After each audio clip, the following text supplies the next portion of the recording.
Actually में pascal rule है क्या, प्रेशर किस तरह से लिक्विड में ट्रांसमिट होता है। एक्चुअली अगर मान लो कि कोई लिक्विड है, ठीक है, लिक्विड में हम लोग अगर दो पॉइंट कंसीडर करें, ये हमारा एक्स है और ये वाई है, तो इन दोनों के बीच जो प्रेशर डिफरेंस होता है ना, वो सिर्फ और सिर्फ इन दोनों के बीच जो हाइट है ना उसके वजह से होता है। अगर यहाँ पर डेल पी कोई हम लोग को निकालने के लिए बोलेगा ना कि बताओ दोनों के प्रेशर में क्या डिफरेंस है, तो हम लोग निकालेंगे रो, हमारा जो फार्मूला होता है रो जी H2 माइनस H1। इसका हाइट मान लो H2 है गहराई, और इसका हाइट ऊपर से H1 है, ठीक है ना। ऊपर मान लो यहाँ तक पानी भरा हुआ है, तो यहाँ से ए वाला हो गया H1 और ए हो गया H2। तो इन दोनों के बीच जो प्रेशर डिफरेंस होगा ना वो सिर्फ और सिर्फ इन दोनों में H2 माइनस H1 की वजह से ही होगा, और कोई दूसरा रीजन नहीं है।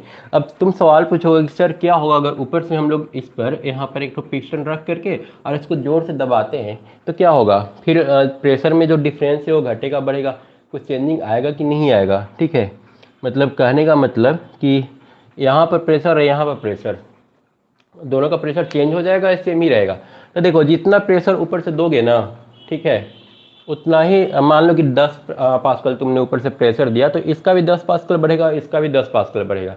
जैसे मान लो कि प्रेशर अभी से यहाँ पर 2 ATM है, ठीक है, और यहाँ पर है 1 ATM। अब ऊपर से हम लोग 10 ATM का प्रेशर दे दिए, तो 10 ATM का प्रेशर दोगे ना तो 10 यहाँ भी ऐड हो जाएगा और 10 यहाँ भी ऐड हो जाएगा। तो डिफरेंस जो एक का था अब भी डिफरेंस वो एक का ही बना रहेगा। 12 में से 11 देखो अभी भी एक ही है।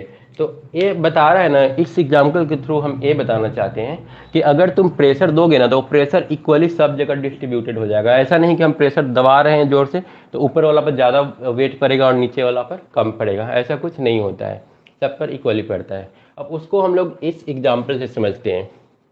यहाँ पर ठीक है, इस तरह का एक पॉट है और इस पॉट में पानी भरा हुआ है। हम लोग क्या करते हैं ना कि इसको जोर से प्रेस करते हैं, दबाते हैं। तो दबाने से क्या होगा ना कि सब में से पानी बाहर निकलेगा, ठीक है, सब में से पानी बाहर निकलेगा। और सबसे इंटरेस्टिंग थिंग इसमें ये होगा ना कि ये जो पानी का हाइट है ना निकलने के बाद सब में बिल्कुल एकदम इक्वल रहेगा। इससे क्या प्रूफ होता है, इससे प्रूफ ये होता है कि चाहे यहाँ पर हो या फिर यहाँ पर हो या फिर यहाँ पर हो, तीनों पर इक्वली प्रेशर लगा है और तीनों ही केस में पानी इक्वली बाहर निकला है, इक्वल स्पीड से बाहर निकला है, ठीक है। तो यही पास्कल रहा है। पास्कल लॉ हम लोग को बताता है कि अगर लिक्विड में किसी लिक्विड किसी एक पॉइंट पर अगर हम लोग प्रेशर देंगे ना तो वो प्रेशर पूरा लिक्विड में इक्वली डिस्ट्रीब्यूटेड हो जाएगा।